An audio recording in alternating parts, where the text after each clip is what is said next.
Heritage foods 25 సంవత్సరంలోకి ఇప్పుడు enter అయింది. ఇది మనకి చాలా ఆనందకరమైన విషయం. 25 సంవత్సరాల సిల్వర్ జూబ్లీ సెలబ్రేషన్స్ పర్టిక్యులర్ గా ఇక్కడ ఈ చిత్తూరు ప్లాంట్ లో జరుపుకోవటం నాకు ఇంకా ఎక్కువ ఆనందంగా ఉంది, గర్వంగా ఉంది. ఎందుకంటే హెరిటేజ్ ఫుడ్స్ ఒక డైరీ ఆపరేషన్స్ మొట్టమొదటి ప్లాంట్ ఈ చిత్తూరు ప్లాంటే. 1992లో హెరిటేజ్ ఫుడ్స్ ని నారా చంద్రబాబు నాయుడు గారు ఎస్టాబ్లిష్ చేయడం జరిగిందండి. ఆయన అతి చిన్న వయసులోనే రూరల్ పావర్టీ ఎలా ఎరాడికేట్ చేయాలో, ప్రాస్పెరిటీ పల్లెలకు ఎలా తీసుకుని రావాలో ఆలోచించేవారు. దానికి సొల్యూషన్ ఆయన హెరిటేజ్ ఫుడ్స్ అని ఆలోచించారు. ఆయన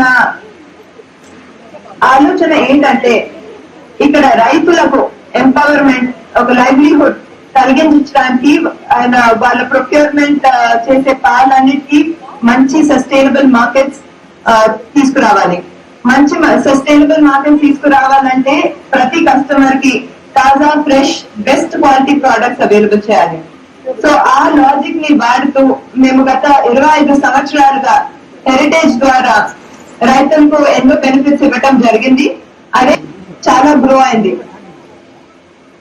మొదటి సంవత్సరంలో హెరిటేజ్ రెవెన్యూ కేవలం 4 కోట్ల రూపాయలు, కానీ 2016లో హెరిటేజ్ రెవెన్యూ 2400 కోట్ల రూపాయలు. అంత గ్రోత్ వచ్చిందంటే అది కేవలం కంపెనీ వెన్నెముక ఇక్కడ ఉన్న రైతుల వల్లే. అదే కాకుండా ఇప్పుడు 15 రాష్ట్రాల్లో హెరిటేజ్ ప్రెజెన్స్ ఉంది.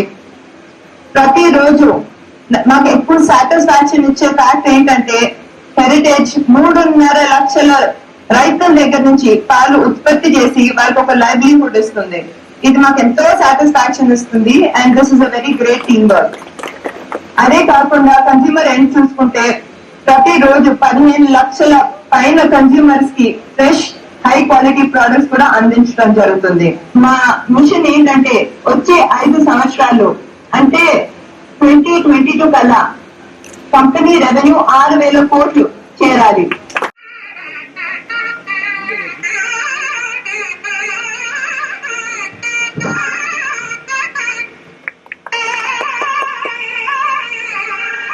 నమస్కారాలు.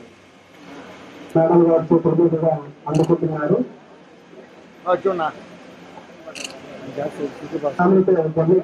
సప్లయర్స్ బీజీ హరిప్రసాద్ గారు, ఏ నాగేశ్వర రెడ్డి గారు, ఎం గారు, తర్వాత శ్రీ ఆనంద్ గౌడ్ గారు,